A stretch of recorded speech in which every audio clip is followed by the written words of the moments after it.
Good afternoon. It's McCollum on Business. I'm Stephen McCollum, and for the next 30 minutes or so, I'm going to get you updated on what's happening around the business world. And folks, when it comes to your pocketbook, your car, for instance, you want to stick around to the last story of the day.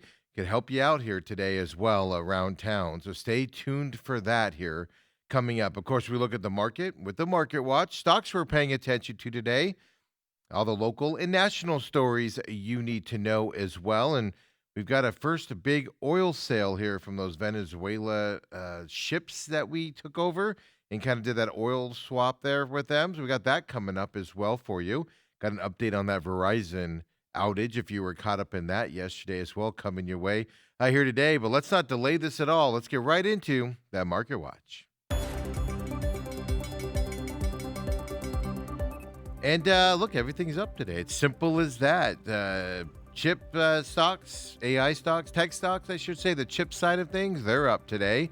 Bank stocks are rallying today as they did their reporting yesterday. A bunch of them did out there. So overall, just a positive day, in the market likes what it sees out there and kind of what's happening as of right now. Oil dropped 4% today, by the way, as well, because of the tensions in Iran of kind of no obvious strike coming from the American side, it looks like. So oil stocks have actually come down, and oil prices, have come down about 4% today as well. Dow Jones, well, it's up that 409 points, as you see right now, 49,500 for the Dow Jones Industrial Average. S&P 500's up 43 points right now to 69.65. The Nasdaq's up 201 points to 23,673. That small cap index, Russell 2K, it's up 38 points right now to 2685 for the Russell 2K. And then there's Bitcoin, still up in that high 90,000 range, above 95,000. It's trading right now at 96,551. Some cryptocurrency stocks in terms of Coinbase and those things. We'll look at Coinbase here in just a little bit. But some stocks are in that industry are taking a little bit of a beating today based off of something happening around Congress there. But cryptocurrencies themselves, like Bitcoin, a little bit down today, but still up in that 96,000 range as the day has gone on here on the stock market. First stock we're going to look at, I told you the chip stocks are up today. Well, first stock we're going to look at, Taiwan Semiconductor Manufacturing is what we're going to see here. Obviously, they're here in the valley, expanding that big plant up there at I-17 and 303. They're up 6.75% here today as of right now. It posted another, just what they do these days, a record quarter for this company. The company saw a 35% increase in fourth quarter profit, folks. It did beat estimates, obviously, amid demand for its artificial intelligence chips, as you know. Big demand for those right now, 6.63%. And I even saw earlier today a story saying that that one chip, I forget which one it is, has been approved to be sold to China and Chinese authorities over there. So some more good news there for Taiwan Semiconductor as well today. So ASML Holding, well, they are a chip equipment manufacturing company. That's going to be that next stock we're looking at right now. 6.50% is what we're talking about.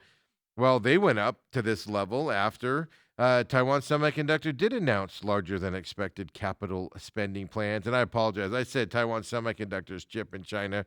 That would be the NVIDIA chip is approved to sell over there in China. So this whole industry today is up on that. But ASML Holdings, by the way, ASML Holdings has Taiwan Semiconductor as a customer. So that's why they've gone up after the announcement there of Taiwan Semiconductor. And then memory chip stocks specifically also up today based off of and kind of in sympathy with that Taiwan Semiconductor news. We'll look at a stock called SanDisk out there as a memory chip stock. They're up 7.74% also on the back of Taiwan Semiconductor's earnings beat. Whole rally here in the memory chip stocks. We don't have any other graphs for you, but I can tell you other memory chip stocks besides SanDisk all up today. Western Digital up more than 6%. Micron Technology up more than 2%. Seagate Technology up about 4% here right now on the market.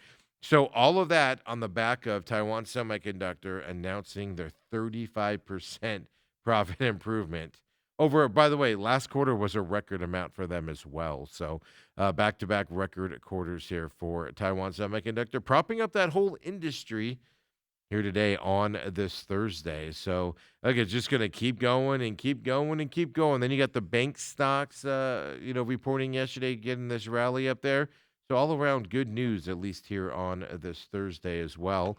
Let's get into some of the stories we're talking about. And kind of at the top of the show, I told you guys oil dropped about 4% today on the markets, and part of the reason why was this story here. Part of the reason, no, it doesn't look at least that the president's going to, let's just say, attack or intervene in those Iran protests that are happening right now over in that side of the country. But a Trump administration official did come out and confirmed to Fox News late yesterday the first sale of that Venezuelan oil. It was valued about $500 million. That it has actually been completed. That sale has. So don't forget, President Trump. Gosh, was that 3 weeks ago or so? Said that interim authorities in Venezuela would be turning over between 30 and 50 million barrels of sanctioned oil to the United States. That whole amount is going to be worth about $2.8 billion at current market prices. Additional sales, besides this first $500 million one, is expected to be coming in days and weeks ahead as well. So we do officially have that first batch, I guess we can call it, sold out there. Like I said, that's a small amount, 30 to 50 million gallons. It's not going to influence oil prices up or down at all. With that, we use about that amount per day here in the United States. So, but one sale is gone for an update for you at that point. And chalk this up to a story I did not expect to talk about here today. I never woke up and said, hey, even though we kind of got a warning about this, I think it was in November of last year, but officially this week, NASA and the Department of Energy got together and they both announced plans to develop a nuclear reactor for the surface of the moon.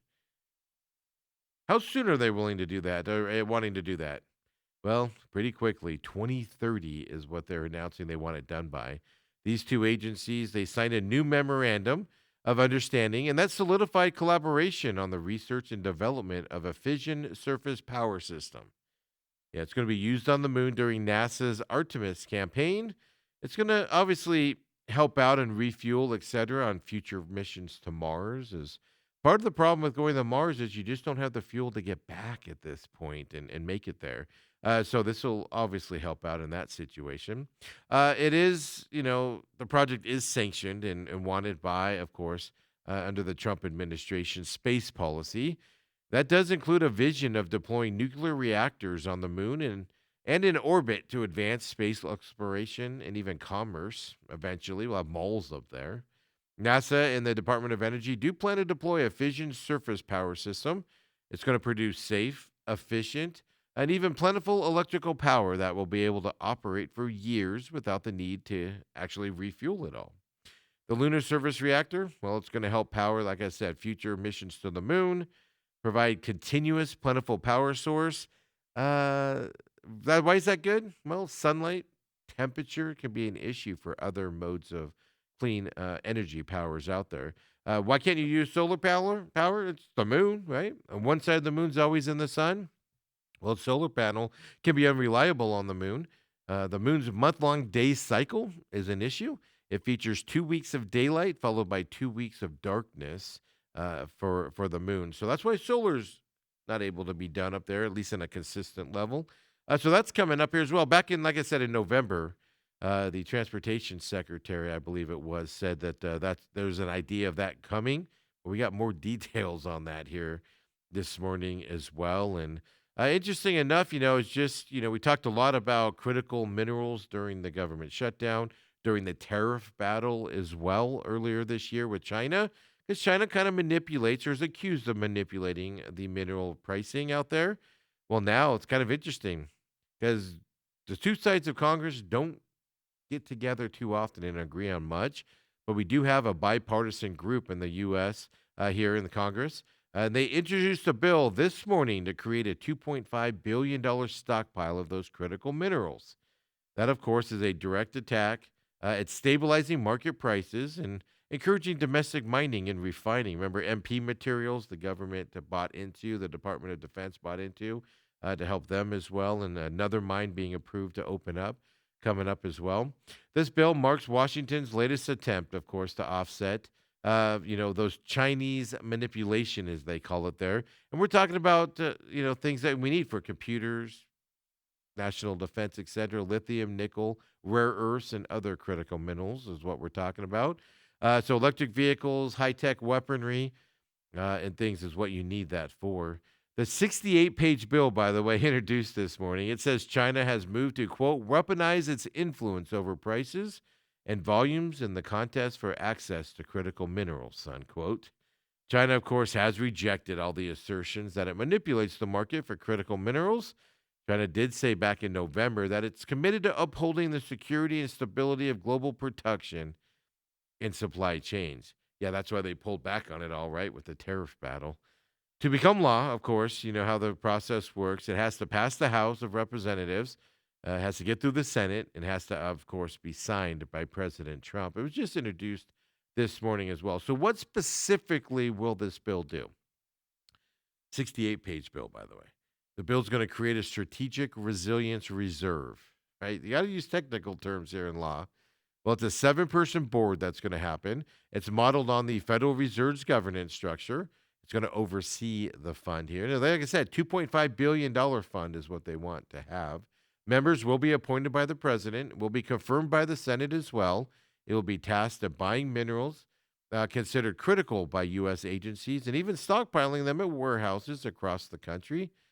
The board would need the technical expertise to ensure the minerals are stored properly and not destroyed or damaged. Certain lithium derivatives, for instance, well, this comes from the story that I got this from because I'm not smart enough to handle this, but lithium derivatives emit hydrogen when exposed to water. Not a good thing, right? Water would be bad for some of these stuffs out there. So that is going and starting today. It's a long process to get there. Don't know what kind of support it does have, but bipartisan group there putting that bill forward here earlier here today on this Thursday. And hey, yesterday, were you not able to call people? Were you not able to text people? Did your phone say SOS most of the day? Now, Arizona was not one of the states that they say was affected, but a lot of people reported having problems out there. But now officially, Verizon did say that it resolved that outage yesterday. And it disrupted a lot of the United States, calling other cellular services. And it was a 10-hour disruption as well yesterday. Obviously, Verizon didn't specify what caused the disruption, but they did confirm that the outage was resolved last night by 10:20 p.m. Eastern Time. Verizon previously said it deployed its engineering teams, and now they wanted to address the issue impacting wireless voice and data services. A spokesperson for Verizon did say the company would give those impacted, get this, folks, you're getting a $20 account credit through Verizon's app. Yeah. They say that on average covers multiple days of service on your bill. So that's why you're getting the $20 credit there. They'll directly contact the business customers with compensation for them if you're on the business plan and you're in charge of that out there. Interesting enough, how bad was this outage? Well, Down Detector, that's that outage tracker for a lot of sites. It showed Verizon customers began to report issues with their service around noon Eastern time yesterday. So 10 a.m. our time. Reports did appear to peak on Down Detector there in early afternoon. It remained elevated later in the day as well. Down Detector said it had received a total of over 1.5 million reports. That's before 5 p.m. Eastern time yesterday on that outage. So 10 hours down. And why were you down, Verizon? And they go, oh, but we're back up. So there's your update on the Verizon side of things as well. And we didn't talk about this much because, we were on vacation at the end of the year. But while we were gone, Saks Global, right? We did talk a little bit about them filing for the bankruptcy, but a lot of controversy around them here and everything. But Saks Global, of course, filed for bankruptcy and everything. And some of the creditors aren't happy about that out there. And there was a late night lawsuit, a late night judges meeting last night in a courtroom. between Amazon and Saks Global and a judge last night. And now officially, we know a judge did turn back Amazon.com's initial challenge to Saks Global's foray into Chapter 11, folks. Yes, Amazon was fighting them being in Chapter 11, and we'll get into that in a minute because this is fascinating to me as a creditor. Amazon is a creditor to Saks moving forward. The judge did approve short-term financing for the bankruptcy for Saks to keep operating while they figure out what they're going to do. So Amazon did claim that the Saks breached a deal to sell Saks products on its website, meaning Amazon, and that its equity investment in the Saks business is, quote, presumptively worthless, unquote. It was a late night, 7.5 hour long court battle. Boy, the judge had to be happy about that, right? Sachs did win access to about $400 million in cash, but must return in the upcoming weeks here, right? Because they have to seek final approval of the entire $1.75 billion financing package. So they only got a portion of it that the creditors were fighting, specifically Amazon. They have to go back and ask for the remaining amount and deal with that. Amazon and other creditors that are opposing the financing, they could try again to convince a U.S. bankruptcy judge here to scrap or even alter that debt deal. Why is it? It's an interesting thing why Amazon and some of the creditors are fighting about that, and it has to do with equity in Saks. Saks advisors last night did testify that the retailer risked liquidation if it didn't gain immediate access to the funding. That's why they got only the $400 million to not have to liquidate immediately. The financing would saddle the retailer, obviously, with billions of new dollars of new obligations and include other terms. And what these creditors are saying, like Amazon, they're saying that they're going to be harmed with the new billions of dollars in new words as well. And other unsecured creditors of Saks are, would be affected.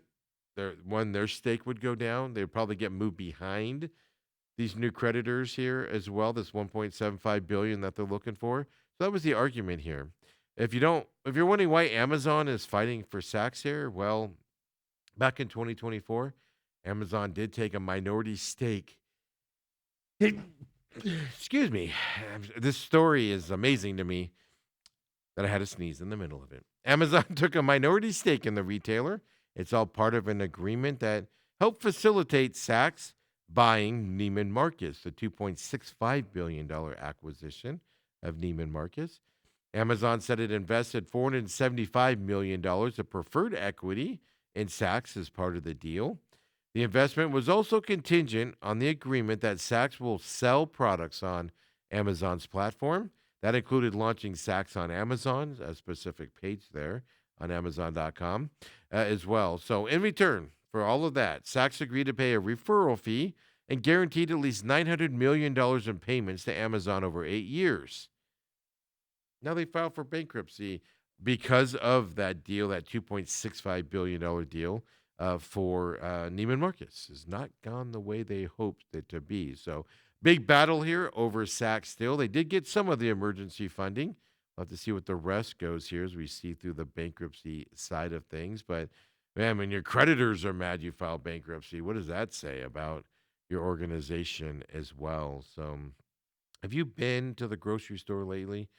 Have you bought any meat lately out there? We've been noting meat's been on the uptick and been pricey for a long time. We've done stories here on McCollum on Business a few times now.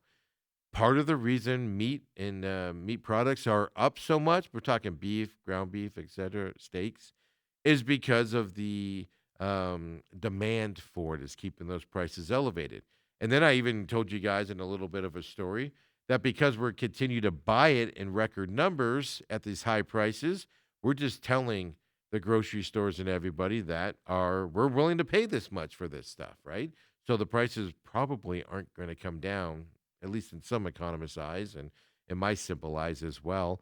But, the Consumer Price Index came out earlier this week. On Tuesday, we looked at that as well here with our morning show on Tuesday at 7 a.m. We didn't get into any of the details because it was just released as we were on air, but done some of that research there, and it showed that prices for beef and veal, they rose 1% compared to with prices the month before. But here's the problem. So 1% increase in beef and veal. The problem is beef and veal are both up 16.4% just from a year ago. Those prices are not coming down at all in that category. Within that beef and veal category, prices for beef steaks jumped 3.1% in December. They're up 17.8% when compared with the same month last year. These are astronomical prices here. You want to talk ground beef? Well, they rose more modestly on a monthly basis. It only rose 0.2% in December. The problem is that's up by 15.5% from last year as well. Beef roast prices did actually decline. They're the one that did decline in December, about 1.6%. But okay, so you got a little bit of a decrease. It's still up 17.5% over the same month last year as well. The pricing here on these beef prices significantly outpaced, obviously, the broader inflation gauges. Inflation wasn't that big in a lot of other categories. Food was one of the biggest increase amounts here in the CPI report that came out this week. Meats, poultry, fish index, it increased 0.5% on a monthly basis, 6.9% over the past 12 months in terms of increasing. Beef prices in the last year, why do they go up so much? We've talked about this here before, but cattle inventory is the problem. For the most part, is what they put the blame on. And it's at cattle inventory is at the lowest level in 70 years, and it's not even close. It's that big of a gap between the last time it was low and this time that we're in now. As you know, cattle ranchers have reduced their herds due to droughts, affecting many of the regions there in recent years where cattle is kind of brought up in those cattle farms. Some have started to slowly rebuild their cattle herds. Interesting enough, kind of like with the bird flu, when you have to cull or take out a bunch of chickens. Well, how long does it take to get viable cows back for the meat industry? Well, that time frame, according to the meat industry, is 2 years to raise full-grown cattle. So it's not something that happens overnight. Overhead costs, obviously, like for everything else we're looking at, overhead costs for cattle ranchers have also gone through the roof as well. So that's the feed, labor, fuel, equipment expenses, all way up as well, causing putting some pressure on that industry all around. So beef prices still through the roof is what we'll call it here, not coming down anytime soon. And like I said, we're still buying it, and no purchasing side or consumer side is slowing down there. We are just training these people that we will pay this exponential amount. So even if there is a price break in terms of the production side, et cetera, I'm not too sure you're going to see too much of a break there if we just keep buying it at these elevated rates as well. So something to keep an eye on, and we always do here at McCollum Law Business. That's why you tune into us every day here at 11 o'clock. And when we come back, we'll keep it rolling here. Another look at that market. We're going to look at Spotify, Eli Lilly, and Coinbase specifically. We'll talk. Those are graphs that we're going to have. I'll do a little bit of a talk on the banking industry because that's one reason why the market's doing well today. So come on back, folks. McCollum on Business.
And we're back here, McCollum on Business. You just saw the commercial there for the Real Matrix, the Angry Patriot. Get you kind of what's happening in the world from his perspective. He asks that you tune into that show with an open mind.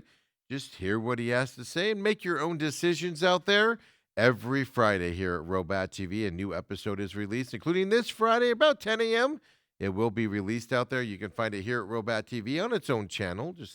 Go to the main page there. You'll see the Real Matrix there as well. Friday at 10 a.m. New episode coming out.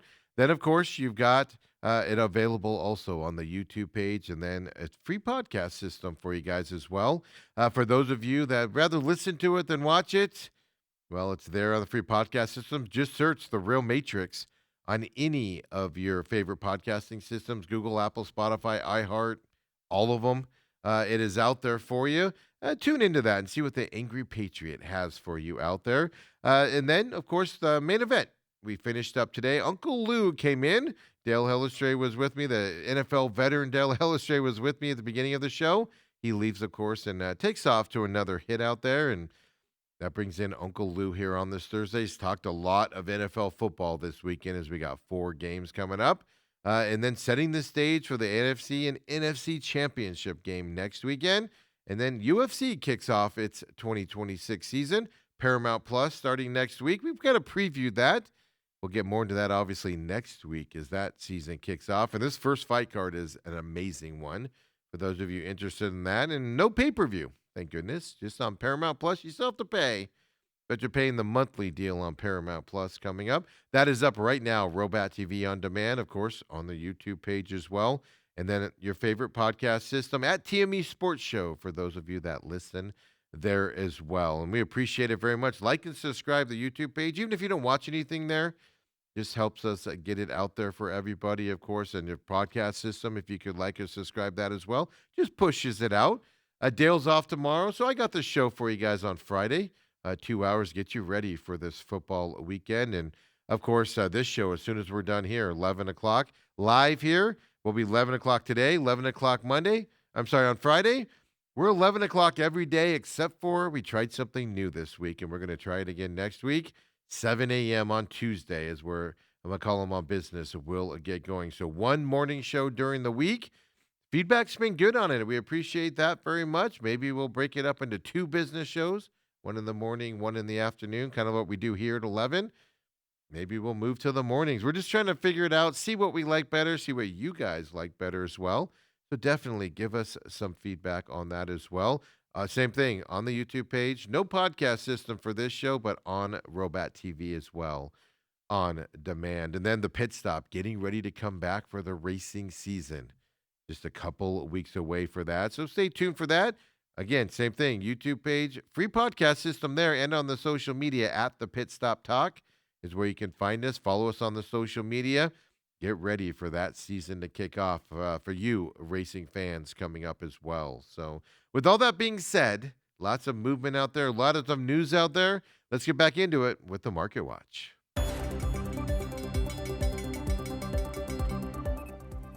Oil's down about 4% today. Traders are favoring the fact that President Trump seems to be backing away from Iraq strike threats over there for all the protests happening in, Iran, I should say. So no, it doesn't look imminent for any strikes there or anything. So oil pricing has fallen down here, trading. It's fallen about 4% here today as well. We told you at the top of the show, chip stocks popping today. Interesting enough, we brought that to your attention earlier in the show. Well, CNBC right now just came out with an article about chip stocks popping after that TSMC's earning beat. We told you about that here at the top of the show, and I appreciate them listening to us and following us and putting a story out themselves here today. And then banking stocks are another thing driving the market up. Dow Jones right now up 454 points. The S&P 500 is up to 51. NASDAQ's up 200 points right now, and then the Russell 2K is up to 40 points as we see there as well. Bitcoin is down today overall, but it's still higher. It was trading at 91,000 earlier this week, 96,141. And interesting on the cryptocurrencies aren't taking the hits today, but some people associated with cryptocurrencies are. We'll talk about that when we look at Coinbase's stock here in just a minute. But first, we want to talk a little Spotify out there for you. Of course, music, podcasts on there as well. If you're listening to us on podcast version on Spotify, well, they're down 3.56% today. They had earlier gains this week, earlier gains this morning, and then the big drop because this morning, Spotify said it would raise its subscription price in the United States to $12.99 per month.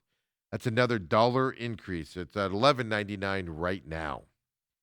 Why is this a big deal? Usually you get a price increase and investors like it. We're just a few months from their last price increase. It looks like Spotify, in my opinion, is just raising prices to improve their margins, improve their profitability out there. No other reason than that on the backs of you consumers that purchase Spotify Premium. Well, they're down 3.57% off of that announcement here today. Eli Lilly's in the news as well, and not very good reasons, right? We know Wegovy came out. You see their stock there at 3.97% right now. We know that Wegovy came out and they have a lost weight pill. We talked about that last week here. A pill that came out and is approved here in the United States now. Well, Eli Lilly's down this about 4% here today, 3.94%, because Reuters came out and reported that an FDA decision on its obesity pill, well, now it's going to be delayed until April 10th. We were expecting that to be in February or March, as they announced that as well. So the drug has been, that weight loss pill for Eli Lilly has been granted an expedited review within the Trump administration, meaning it can be rushed through there as well. No reason was cited for the delay. It was just it's being delayed till at least April. But Lilly did previously announce it expected the FDA to approve the drug in the second quarter of this year. That's where the March date came in. Well, now it's April 10th. There's a delay, obviously not good news. Their competition's getting a jump on the pill version of the weight loss program. But Reuters did report, even though not citing a reason, they did report, though, that reviews of drugs from Disc Medicine and Sanofi, they're just drug reviewers in these clinical phase stuff. They say they're delayed to review their safety and efficacy, for this weight loss drug. So Eli Lilly in the news because their pill on weight loss going to be delayed here a little bit longer here in the United States market. That's a big deal to these companies, getting that weight loss GLP-1 medication in pill form. Now we're going to look at Coinbase here. I've kind of alluded to this one already with the cryptocurrencies. Bitcoin not taking a big hit today. Coinbase is, and other trading platforms around cryptocurrencies are taking a hit today. Coinbase being a big one, 3.31% right now as well. Well, Coinbase pulled back its support from a U.S. Senate crypto market structure bill earlier today. The CEO of Coinbase, his name is Brian Armstrong, he said in a social media post, of course on X, he said this yesterday afternoon that Coinbase, quote, Coinbase unfortunately can't support the bill as written, unquote. He did point to a bunch of reasons why, including a de facto ban on tokenized equities. I don't know what that means. Maybe you guys do. He also said amendments that would kill rewards on stable coins are why they cannot support this bill. So they've pulled their pressure back. Their stock is down 3.25%. Other trading companies are down as well. Doesn't look to be hitting many of the cryptocurrencies today, as I looked on Coinbase for Ether and a couple other ones.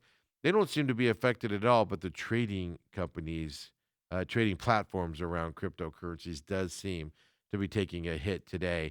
We don't have graphs for this at all, but just a heads up for you guys out there. I told you banks are also kind of running the market up as well today. Morgan Stanley reported today. They're up about 6%. They reported their fourth quarter earnings. They beat the expectations at that point as well. Goldman Sachs also is up about 4% today after their fourth quarter results. They posted earnings as well that beat expectations out there. So definitely bank stocks are kind of driving up this market as well here today with their earnings reports out there also. And let's get into, well, before we get into a local story, I'm going to warn you up front. I'm going to ask you a question. I'm going to warn you up front, this is kind of a gross story. And what I mean by that is it makes me want to not feel well. If you make a product that the consumers don't like, do you double down? Do you try to improve the product?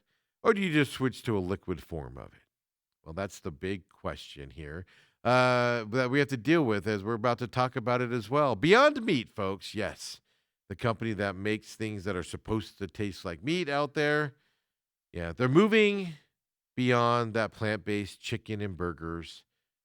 They're moving into a drinkable version. Yes, they're going to the beverage market, folks. So if you didn't like eating the burgers or chicken, maybe you like drinking it. I guess that's the theory here that we're going after. Beyond Meat has officially introduced a drink called Beyond Immerse, is what it's called. It's a protein drink, and they came out with that. They announced it this morning, basically. It's the first time Beyond Meat has introduced a non meat product in its 17-year history.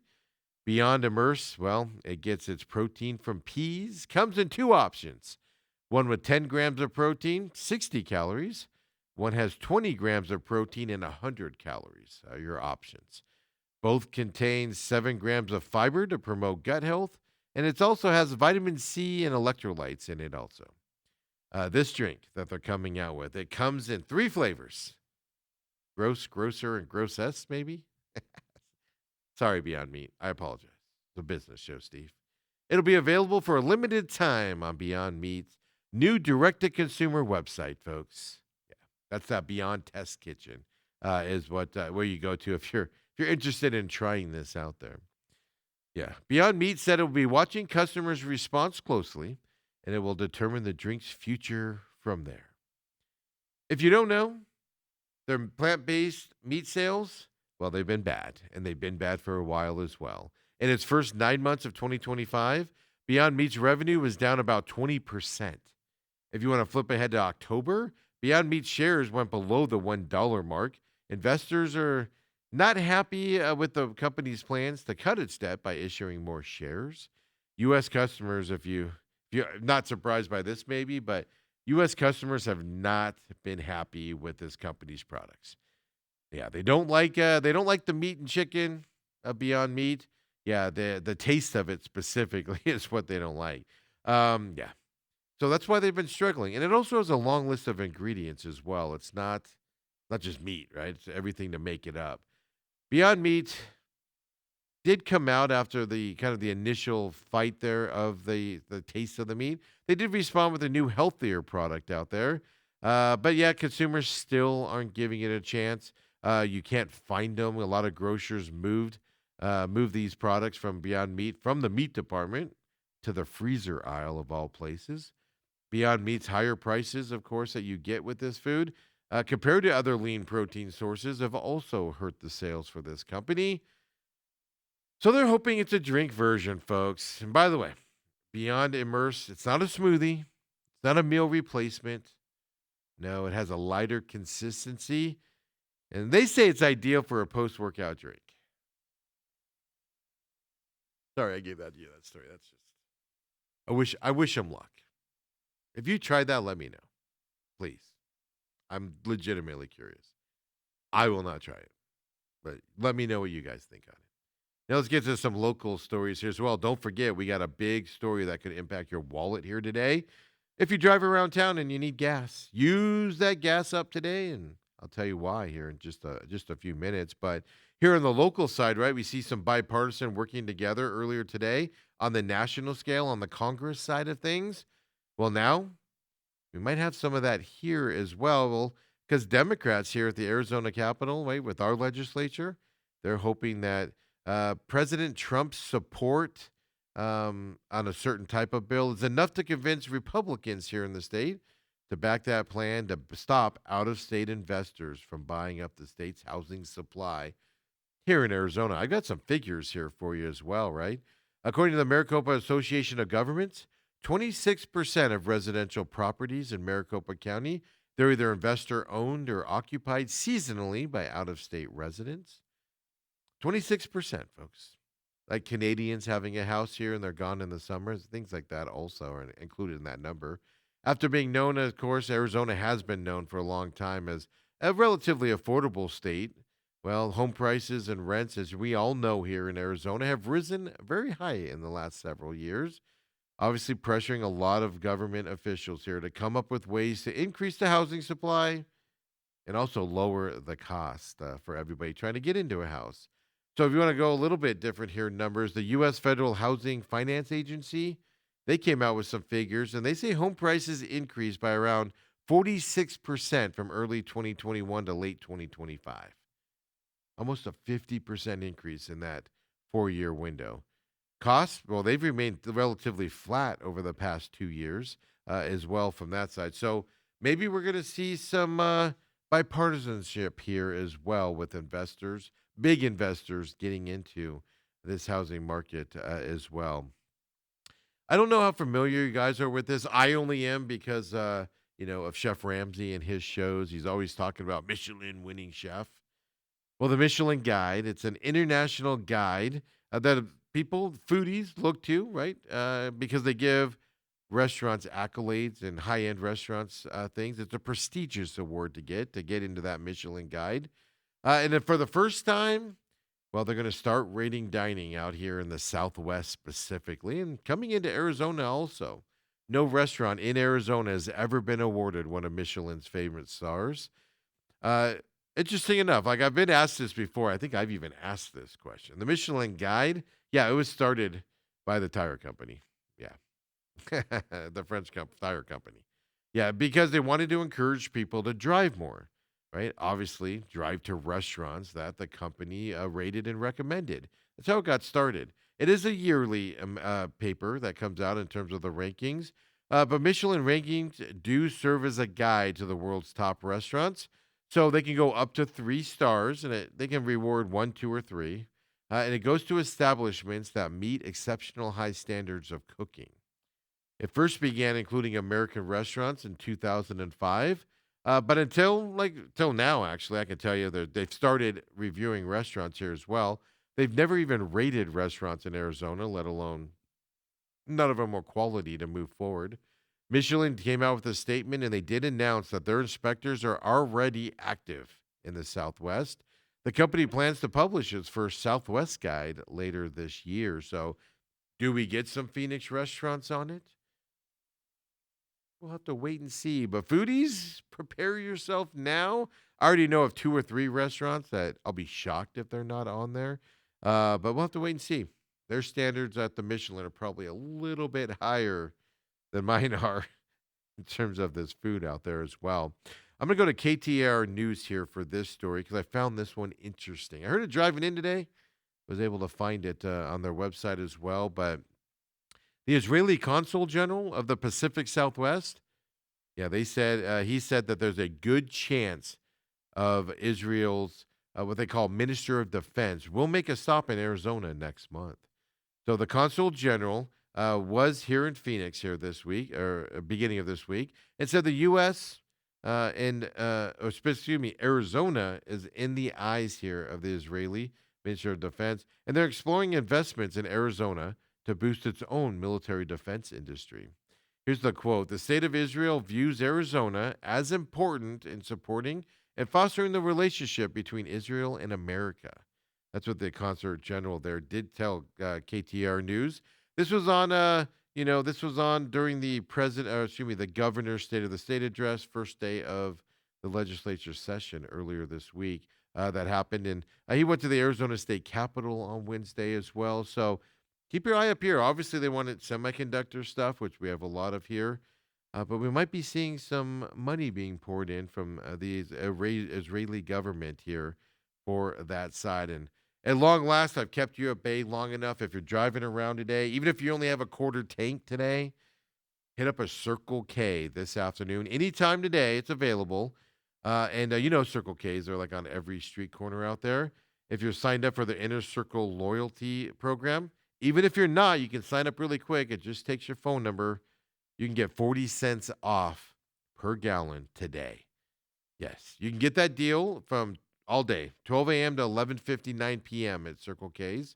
Most of them are participating. There might be a couple that aren't, but so to receive that Inner Circle Fuel Day deal, customers must enter your phone number associated with your Inner Circle account at the gas pump. It's the first thing that you press and put your number in.